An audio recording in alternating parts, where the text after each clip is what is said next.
Question number 9. For a PV diagram of thermodynamic cycle as shown in figure, process B, C and D are isothermal. तो यहाँ पर process जो है ये process B C और process D A जो है वो आइसोथर्मल प्रोसेस है, वो हमें दिया हुआ है. Which of the correspondence graph is correct. तो इनमें से कौन सा ग्राफ करेक्ट होगा वो हमें फाइंड आउट करना है. देखते हैं यहाँ पर जो साइक्लिक प्रोसेस है वो है ए से बी, बी से सी, सी से डी और डी से ए. तो यहाँ देखते हैं ये जो प्रोसेस है वो ए से बी नहीं बी से ए जा रही है, तो ये गलत हो जानी.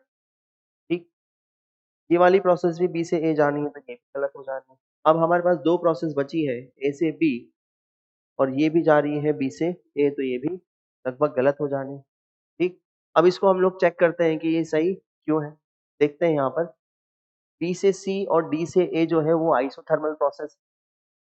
ए से बी, ए से बी अगर मैं देखूं तो ये कैसी प्रोसेस है, ये आइसोबारिक प्रोसेस. कौन सी प्रोसेस है, आइसोबारिक, आइसोबारिक प्रोसेस. ठीक, हमें पी और टी में ग्राफ बनाना है.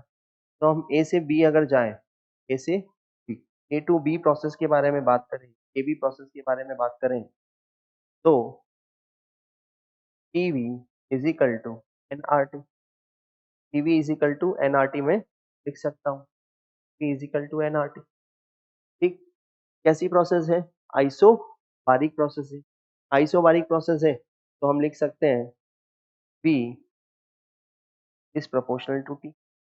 और आइसोबारिक भी कौन से प्रोसेस है, आइसोबारिक एक्सपेंशन, क्योंकि वॉल्यूम यहाँ पर क्या हो रहा है, इंक्रीज हो रहा है. तो हम यहाँ पर देख सकते हैं कि वॉल्यूम अगर इंक्रीज हो रहा है तो टेम्परेचर भी इंक्रीज हो रहा है. तो हम देख सकते हैं यहाँ पर कि ये ए से बी जो है वो आइसोबारिक प्रोसेस है और टेम्परेचर इंक्रीज हो रहा है ए से बी तक जाने में. जैसे कि वहां पर ए से बी तक जाने में वॉल्यूम इंक्रीज होता था, यहाँ पर वॉल्यूम इंक्रीज होगा तो टेम्परेचर इंक्रीज होगा. तो यहाँ पर ए से बी तक जाने में टेम्परेचर इंक्रीज हो रहा है और आइसोबारिक प्रोसेस है, इसलिए हमें स्ट्रेट लाइन मिलेगी पैरेलल टू टी. ठीक, बी से सी आइसोथर्मल प्रोसेस है, वो हमें क्वेश्चन में दिया हुआ है. तो यहाँ पर ये आइसोथर्मल प्रोसेस है और आइसोथर्मल प्रोसेस है तो हम यहाँ पर देख पा रहे हैं कि प्रेशर जो है वो कम हो रहा है.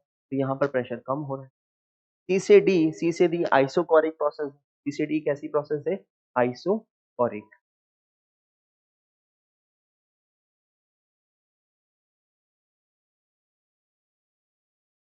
Isochoric process.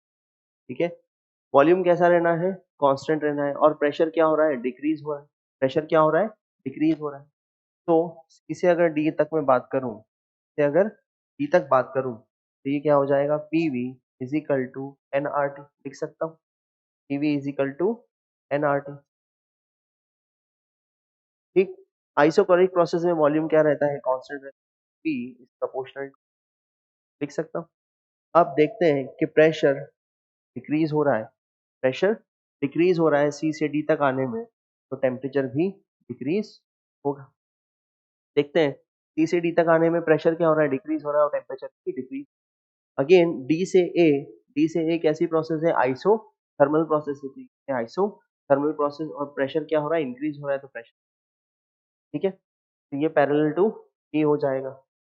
तो इसके अकॉर्डिंग जो है हमारा ऑप्शन बी करेक्ट ऑप्शन होगा.